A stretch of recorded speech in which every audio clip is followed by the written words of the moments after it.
तरह से मार्च निकल रहा है और सीधे डीएम ऑफिस की तरफ जा रहा है। ओवरऑल आप खुद पूरा इनारवा ईदगाह को जो शहीद किया गया पूरा प्रकरण को जानते हैं, क्या लगता है इसके पीछे कोई बड़ी साजिश हो सकती है? 100% साजिश है। जब ये ईदगाह टूटी थी उस वक्त से लेकर के हम गहरी नज़र बनाए हुए हैं और आज तक एडीएम साहब को खुद मिल करके हम लोगों ने पूरी तंजीम के साथ दिया।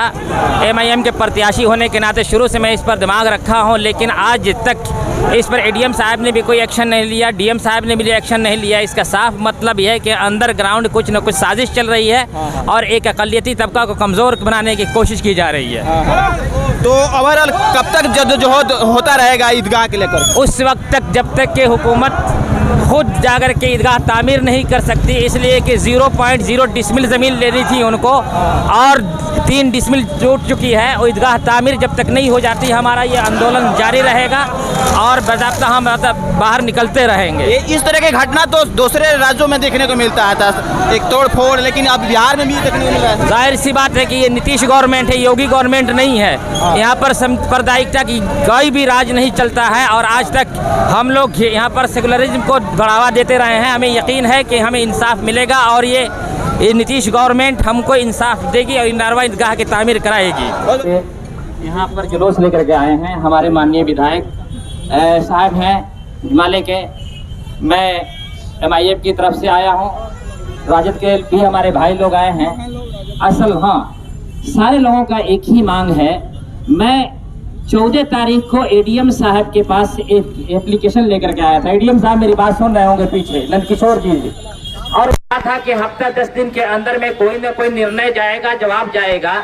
लेकिन प्रशासन के साथ साथ इतने भी आईएएस ऑफिसर के पद पर बैठे हुए यहाँ पर डीएम साहब, एडीएम साहब, अगर हम लोगों के पास एक पत्र नहीं भेज सकते हैं, इसका साफ मतलब यह है कि कहीं ना कहीं इस मामले को सांप्रदायिक करने की कोशिश की जा रही है और एक तबका को कमजोर करने की कोशिश की जा रही है। इसी डीएम ऑफिस से, एलआरडीसी ऑफिस से 0.07 डिसमिल ईदगाह तोड़ करके वहां पर रोड बनाने की बात कही गई थी, लेकिन 18 डिसमिल तोड़ने का अधिकार शायद यही से मिला हुआ है। हम कभी भी इसको माफ नहीं कर सकते हैं। इनारवा वाले उस वक्त तक हम यहाँ पर खड़े रहेंगे जब तक के डीएम साहब निकल करके नहीं कह देते हैं जाइए इंसाफ मिलेगा आपको, तब तक नहीं जाएंगे हम लोग। हमने काम नहीं किया, आप एडीएम साहब बैठे हुए हैं, डीएम साहब बैठे हुए, हम आपके पास पुर्जी लेकर के आए हैं। इतना एक मरतबा फोन नहीं किया जा सकता है, 20 मरतबा हमने फोन किया। मेरा नाम रिजवान रियाजी है।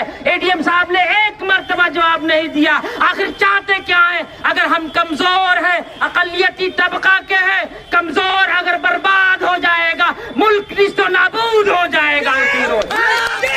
हमें इंसाफ चाहिए। वहाँ पर गरीबों के घर को तोड़ा गया, उनको जोड़ने की बात होती है, गरीबों को बसाने की बात होती है। गरीबों को आपने बर्बाद किया, आबाद करना आपकी जिम्मेदारी बनती है। मैं एमआईएम की तरफ से प्रतिनिधित्व करते हुए ये मांग करता हूँ सरकार से कि कानून के दायरे में और संविधान जो हमें इजाजत दिया है हमारी पूर्ति की जाए, ईदगाह बनाया जाए। नहीं तो कल को हम खड़े होकर के उसकी तामीर करेंगे और चाहे जो चाहे कर लीजिएगा। अब इसी के साथ मैं करता हूँ, बहुत सारे लोग हैं, आप लोग अपनी अपनी बात रखें और हमारे डीएम साहब जब आएंगे तो जाएंगे।